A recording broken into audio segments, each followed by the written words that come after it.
ఇస్తున్నారు. ఇదేనా చేసేది? దయచేసి నాకు చాలా బాధ అనిపించింది. హల్లెలూయా. అదే నీకు దెయ్యాన్నో ఏరే వ్యక్తినో పూజించే వ్యక్తి అయితే ఆ మాట నేను నోటుకుంటే పలకాలి. ఇక్కడ యేషేబు ఆ చుట్టూ విరుద్ధులు ఉన్నా కానీ రాజు ఆ సింహాసనం మీద కూర్చున్నప్పుడు అటు ఇటు వేల కొలది సైన్యం ఉన్నారు. అయినా ఏ ఎండ లేకోకన్నా యేషేబు వారి మధ్యన నిలబడ్డాడు. దేవుని స్తోత్రం. భయపడలో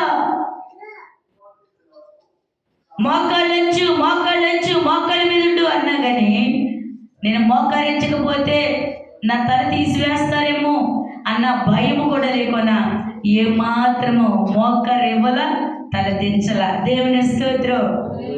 రాజ్యం అనేది తెలుసా? నీవు మా సమూహం మధ్యన ఉన్నావు, నీ చుట్టూ కూడా నా మనుషులు నా ప్రజలు ఉన్నారు. అయినా నువ్వు ఇంకా నా ఎదుట మోకరిల్లేదు, ఇంకా నీ మెడ మీద నీ తల ఉందంటే చాలా అద్భుతమని నువ్వు అనుకోవాలి. దేవుని స్తోత్రం. అన్నప్పుడు రాజా నువ్వంటే నాకు చాలా గౌరవం, నీవంటే నాకు గౌరవమే, విశ్వాసమే, మీరంటే నాకు భయమే. కానీ నా దేవుని దగ్గర తప్ప నేను ఎవరి దగ్గర తల వంచనయ్యా. దేవుని స్తోత్రం. గట్టిగా చెప్పట కొట్టు దేవుని. హల్లెలూయా. ఆ ఒక్క మాట చాలండి మన జీవితాన్ని. రాజా మీరంటే నాకు చాలా గౌరవము, కానీ నా దేవుడి దగ్గర తప్ప నేను మరొక్కరి దగ్గర తల వంచను అన్నాడు. భయం లేనప్పుడు, ఏ నేరం లేనప్పుడు నువ్వు తలదించవలసిన అవసరము లేదు. దేవుని స్తోత్రం.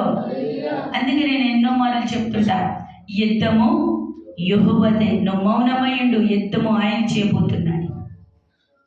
అప్పుడు రాజు ఆశ్చర్యపోయాడు.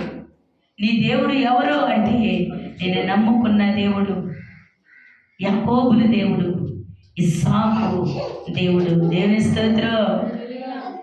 ఆయన చెప్తున్న మాట అండి, నేను మీ దేవుడిని కించపరచటం లేదు రాజా, మీరంటే నాకు తక్కువ చేసి మాట్లాడటం లేదు, కానీ నా దేవుడికి తప్ప మరొక దేవుడికి నేను తల వంచును. దేవుని స్తోత్రం.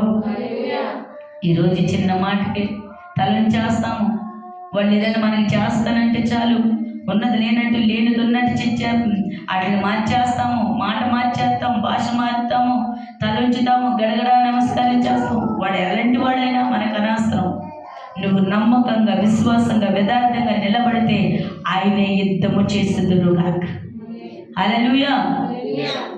దేవుడు తనతో ఉన్నాడన్న ధైర్యము, దేవుడు నాతో ఉన్నాడు అన్న విశ్వాసము యేషేబుని నిలబెట్టింది. దేవుని స్తోత్రం.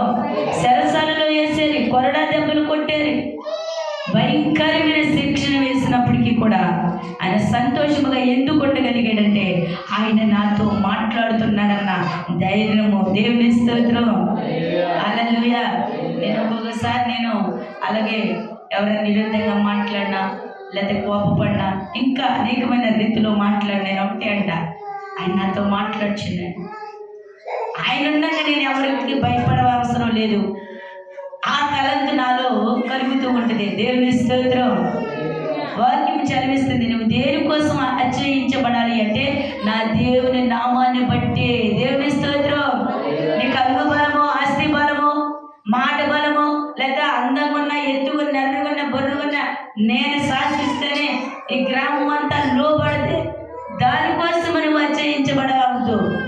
నా దేవుడు నీతో ఉన్నాడని, నా దేవుడు కృప నీతో ఉందని. దేవుని స్తోత్రం. హల్లెలూయా. దాన్ని చూసి నువ్వు గర్వపడాలి. దేవుని స్తోత్రం. నీకు అనేకమైన వారు బంధు బలం ఉండవచ్చు, మాటగారులు ఉండవచ్చు, చాలా మంది బంధు బలం ఉండవచ్చు, కానీ ఆ ఏమీ నీతో రావు. కానీ నా దేవుని మాట మాత్రమే నిన్ను కడవరికి నడిపించగలుగునుగా. ఇక్కడ యేషేబు కూడా చుట్టూ అంత బలము రాజు పక్కన ఉన్న తను ఒంటరిగా ఉన్నాను అనుకోలేదు. నా పక్కన నా దేవుడు ఉన్నాడు. దేవుని స్తోత్రం.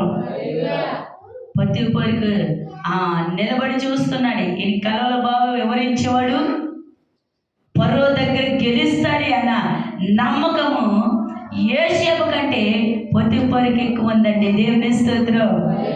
హల్లెలూయా, హల్లెలూయా. రాజు సైతాన్ని గెలిచాడు, రాజ్యాన్ని గెలిచాడు, సింహాసనాన్ని ఎక్కగల కృప మనం ఆరాధిస్తున్న దేవుడు ఇచ్చాడు. దేవుని స్తోత్రం. ఈరోజు నువ్వు కృంగిపోతున్నావా?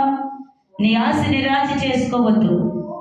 ఎవరెవరు నీ జీవితంలోకి రావచ్చు, కానీ అందరికంటే ముందుగా ఆయన నీ జీవితంలోనికి ఆహ్వానించు. నీ జీవితము మార్చగలుగునుగా. నేను ఒకటే అనుకుంటున్నా, ఆగస్టు 18వ తారీఖు నేనైతే ఏమాత్రం ప్రార్థన కూడా చేస్తాను దాని గురించి. ప్రభా నీ చిత్తం ఏమైందో అసలు నేను కనీసం ఓహుల్లో కూడా రానెత్తలా దాని గురించి. ఎందుకంటే మనం చూస్తే నేను భారీగా ప్రార్థన చేసి అడిగాను, ఏడ్చాను. ప్రభా అది నువ్వు వాగ్దానం చేసేవు, నెరవేర్చగలవాడివి నీవే అన్న అనుకోని రీతిలో దేవుడు కార్యం చేశాడే. మరలా ఆశతో నేను అడుగుతున్నానేమో అన్నట్లుగా నాకు అనిపించింది. నీ చిత్తమైతే ఈ కార్యాలు జరిగించు అన్న. దేవుని స్తోత్రం. ఆయన చిత్తాన్ని బట్టి నేను నమ్మకంగా ఆయన సేవ చేస్తే ఆయన నా మీద చూపించే ప్రేమ, నా మీద కురిపించే ఆ కరుణ, ఆ కృప, నా మీద ఆయన కరుణ కటాక్షణాలు కుమ్మరించగలిగితే ఆ టయానికి సమస్తము సమకూర్చగలుగునుగా. హల్లెలూయా, హల్లెలూయా. ఎవరి దగ్గరికి వెళ్ళి చేయి సాపవలసిన అవసరము లేదు. ఆయన పిలిచిన వాడు నమ్మదగిన వాడు. ఆయన బలిష్టమైన రెక్కల కింద దాస్తూ కాస్తూ వస్తున్న నా దేవుడు ఈ కార్యములు ఆగిపోయేది లేదు. దేవుని స్తోత్రం. ఇది తప్పుగా కార్యం నా దేవుడు చేస్తాడని నేను నమ్ముచున్నాను. దైవ సేవకులు కూడా అనుకోని రీతిలో దేవుడు తీసుకురాబోతున్నాడు. గొప్ప గొప్ప ప్రవచనాలు కలిగిన వారి స్థలానికి రాబోతున్నారని ప్రభు తెలియపరుస్తున్నాడు. హల్లెలూయా, హల్లెలూయా, హల్లెలూయా. ఆశ్చర్యమైన కార్యాలు చేసే దేవుడు మన దగ్గర ఉండగా మనం ఎందుకు చింతించాలి? మనం ఎందుకు భయపడాలి? ఇది జరగదు అని మనం ఎందుకు అనుకోవాలి? చేయగలవాడు ఆయన. మనం ఆరాధిస్తున్నవాడు సమర్థుడు. హల్లెలూయా. సమస్తము ఆయనకి సాధ్యమే. ప్రియ సహోదరి సహోదరు, ఆ దినాన్ని ఎక్కడ ఎవరిని నిలబెట్టాలో ఆయనకు మాత్రమే తెలుసు. మన తలంతులు వేరు, ఆయన తలంతులు వేరు. ఓక కందని ఆయన కార్యములు. దేవుని స్తోత్రం. మనం చెప్పుకుంటూ వెళ్తే చాలా మంది జీవ గ్రంథంలో రాయబడిన వ్యక్తులు ఉన్నారు. యెషయా కూడా యేసు ప్రభుల వారు పుట్ట క్రితమే యెషయా భూమి మీద జన్మించాడు. యెషయా దేవుడితో మాట్లాడుచున్నాడు. యెహోవా దేవుడితో మాట్లాడుచున్నప్పుడు ముందుగానే యెషయాకి దేవుడు దర్శనాలు ఇస్తూ ఉన్నాడు. ఆ దర్శనము ద్వారా యెషయా ఏమన్నాడో తెలుసా? ఈ ఎండిన భూములో, ఎడారిలో లేత మొక్కగా ఆయన మొలవబోతున్నాడు. ఈ రాజ్యవారం ఆయన మీద మోపబడి ఉంటుంది. ఆయన ఈపుని దున్నబడతారు, ఆయన ఈపు నాగ